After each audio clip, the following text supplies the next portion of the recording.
नमस्कार दोस्तों, आज की सच्ची घटना जो मैं आपको सुनाने जा रहा हूँ, वो घटना झारखंड प्रदेश के खूंटी जिले की रनिया थाना इलाके की है।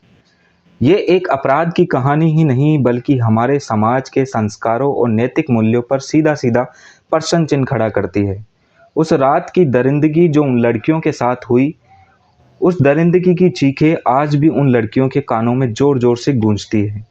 एक छोटे से कस्बे में जहाँ लोग एक दूसरे के सुख-दुख में शामिल होते थे, वहाँ की मासूमियत उस दिन इस प्रकार दरक गई थी जब 18 नाबालिग लड़कों ने 5 मासूम नाबालिग लड़कियों की जिंदगी के साथ इस प्रकार का घिनौना काम किया।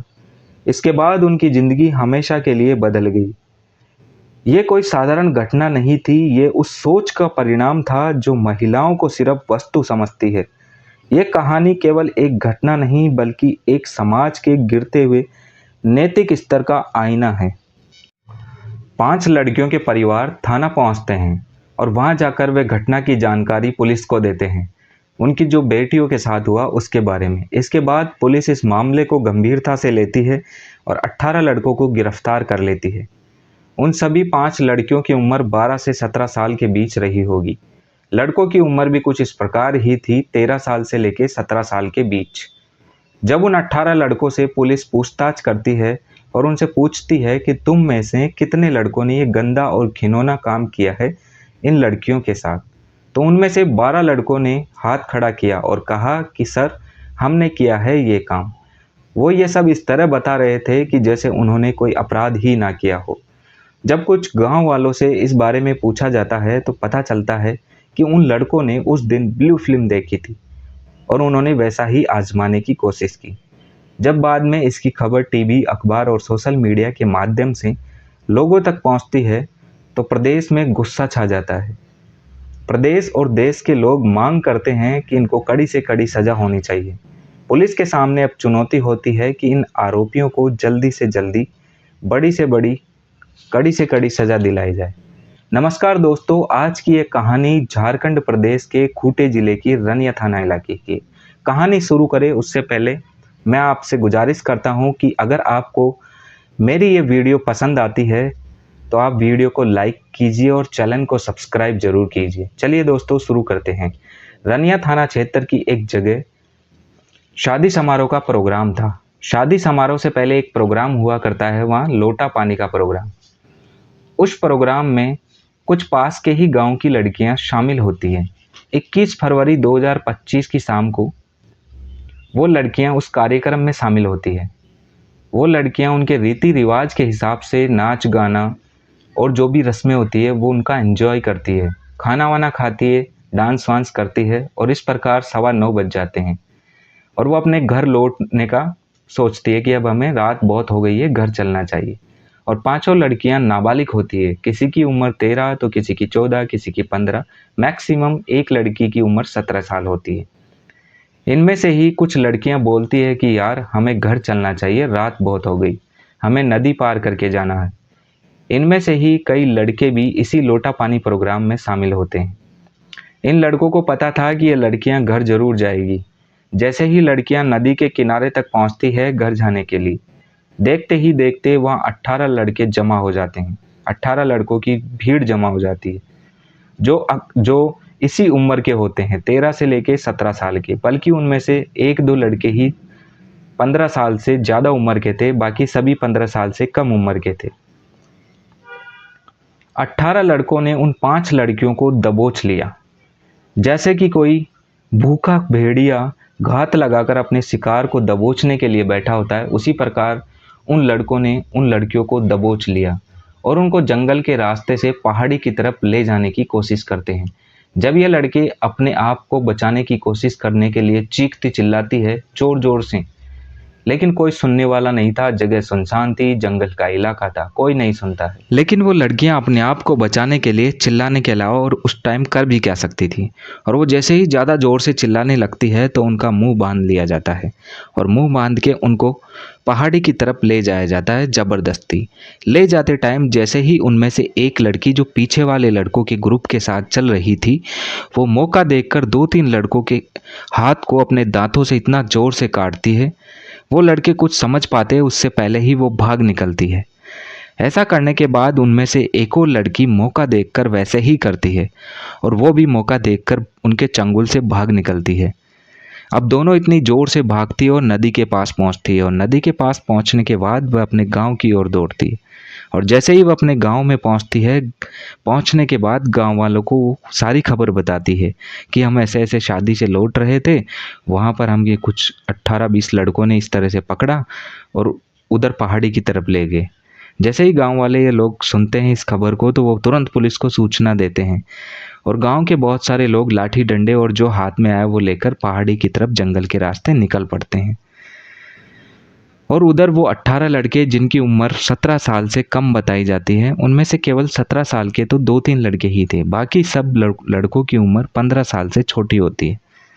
वो उधर उन तीनों लड़कियों को निवस्त्र कर उनके साथ बारी बारी से दुष्कर्म करते हैं, बल्कि एक एक लड़की के साथ 4-4, 5-5 लड़कों ने ये गंदा काम किया। वो लड़कियां दया की भीख मांगती है, लेकिन उनमें से किसी को भी दया नहीं आती है उन लड़कियों पर। एक लड़की बोलती है कि भैया, तुम मेरी नानी के गांव के हो, तुम तो मेरे पे दया करो, तुम तो मेरे भैया लगते हो, मैं तुम्हें जानती हूँ, तुम मुझे बचा लो प्लीज़, मेरे साथ ऐसा मत करो। लेकिन कोई नहीं सुनता है और वो 18 लड़के उन तीनों लड़कियों पर भेड़ियों की तरह टूट पड़ रहे थे। इनमें से काफ़ी लड़के तो इनमें से काफ़ी लड़कों को तो वो लड़कियां जानती भी थी, आसपास के ही गांव के थे, और कुछ 4-5 लड़के उस प्रोग्राम में भी शामिल हुए थे जिस प्रोग्राम में वो लड़कियां गई थी। उधर वो गांव वाले ढूंढते ढूंढते उन लड़कियों को जंगल के रास्ते से जैसे ही उन लड़कों के करीब पहुंचते हैं और जोर से उन लड़कियों का नाम लेकर पुकारते हैं, तो ये सब देखकर वे लड़के चौंक जाते हैं और देखते हैं कि गांव वालों की संख्या बहुत ज़्यादा है, इसलिए वो वहाँ से भाग निकलते हैं। अब जैसे ही गांव वाले उन लड़कियों के पास पहुंचते हैं, तब तक उन लड़कियों की इज्जत लुट चुकी थी। अब गांव वाले उनके तन पे कपड़ा डालते हैं, उनको गांव ले जाया जाता है और तब तक वहां पे रनिया थाने की पुलिस मौके पर पहुंच जाती है और जांच पड़ताल और पूछताछ शुरू कर देती है। देखते ही देखते ये खबर अखबार, सोशल मीडिया और न्यूज़ चैनल पर वायरल होने लगती है। जब पूछताछ के दौरान पता चलता है कि उनमें से 4-5 लड़के तो पास वाले गांव के ही हैं। उन लड़कों को पकड़ा जाता है और उनसे पूछताछ की जाती है, तो बाकी लड़के भी इस तरह पकड़ में आ जाते हैं। सभी को हिरासत में लिया जाता है और पुलिस ने गंभीर धाराओं के अंदर मामला दर्ज करती है और एफआईआर दर्ज करती है। जब पूछताछ के दौरान गांव में उन लड़कों के बारे में पूछा गया, तो पता चला कि 18 के 18 लड़के आवारा, मक्कार और पूरे बदमाश हैं। वो सारे बुरे काम करते हैं। गांव वालों से ये पता चला कि दिन भर वो पॉर्न मूवीज, ऐसी गंदी हरकतें और सारी गंदी आदतें उनमें मौजूद है। बाद में पता चला जिस दिन ये घटना हुई उस दिन भी उन्होंने ब्लू फिल्म देखी थी और ये सब देखने के बाद ही उन्होंने ये गंदा कृत्य किया। जब पुलिस की पूछताछ के दौरान एसएचओ साहब ने उन 18 लड़कों से पूछा कि तुम में से कितनों ने ये गंदा काम किया उन लड़कियों के साथ, तो उनमें से 10-12 लड़कों ने हाथ उठाया कि साहब हमने ये किया है। इतने एटीट्यूड के साथ हाथ उठाते हैं जैसे उन्होंने कोई महान काम किया हो। उनके चेहरे पर जरा सी भी शिकंज नहीं होती है, उनको अफसोस नहीं होता है अपने इस किए गए गंदे काम पर। जब इन सब की खबर मीडिया के जरिए पूरे प्रदेश भर में फैलती है, तो प्रदेश के मुख्यमंत्री ने डीजीपी को कहा कि इस मामले में तुरंत कार्रवाई करके दोषियों को सजा दिलाओ। इसके बाद लड़कियों का पोस्टमार्टम के लिए भेज दिया जाता है। पोस्टमार्टम की रिपोर्ट आती है और डीजीपी ने कहा कि जिन लड़कों की उम्र 16 साल से ज़्यादा है उन पर बड़े उम्र के दोषियों की तरह ही केस चलेगा और कड़ी सजा दिलाई जाएगी। इस प्रकार राज्य सरकार ने पीड़ित परिवारों को आर्थिक सहायता भी दी और उनको निःशुल्क वकील भी उपलब्ध कराया, निःशुल्क मेडिकल सुविधा भी प्रदान की। दोस्तों, इस पूरी घटना में उन 2 लड़कियों की काबिलियत तारीफ करनी पड़ेगी, क्योंकि अगर वो अपने आप को संघर्ष करके उन लड़कों के चंगुल से छूटकर गांव तक नहीं पहुंचती और गांव वालों को नहीं बताती, तो हो सकता है कि उन 5 के साथ इतना बुरा हो सकता था, उनकी इज्जत के साथ साथ उनकी जान भी जा सकती थी और हो सकता है कि उन लड़कों को ढूंढने में समय लगता। ऐसा तो है नहीं कि वो बच पाते, कानून की नज़र से कोई बच भी नहीं पाता है। अपराधी कितना ही शातिर हो वो कभी नहीं बच पाता है।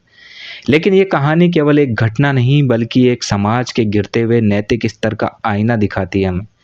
जब बेटियां घर से निकलने से डरने लगे, जब इंसानियत दम तोड़ने लगे, तो ये सिर्फ एक अपराध नहीं, समाज की विफलता है। अब समय आ गया है कि हम चुप्पी तोड़े, न्याय के लिए आवाज़ उठाए और सुनिश्चित करें कि ऐसे अपराधियों को कठोर से कठोर सज़ा मिले। दोस्तों, आज की ये कहानी आपको कैसी लगी? आप क्या सोचते हैं? इसके बारे में आपके क्या विचार है? कमेंट बॉक्स में ज़रूर बताइए।